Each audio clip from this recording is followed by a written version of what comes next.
باش نحكي على زوز رموز نستعملوهم في الكتابة الموسيقية.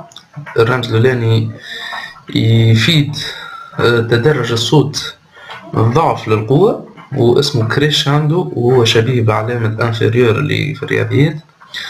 والعلامة الثانية تدل العكس متاعها وتعني تدرج الصوت من القوة إلى الضعف، واسمها ديكريشاندو. بالطبيعة تدرج الصوت من القوة إلى الضعف في قوة الصوت، مش في درجة ارتفاع الصوت. هيك علاش باش ناخذ زوج جمل كيف كيف ونعملهم، نبداهم واحدة ندرجهم من الضعف للقوة والثانية من القوة للضعف. المثال الأولاني كريشاندو تدرج من الضعف للقوة، دو ري مي فا صول لا سي دو.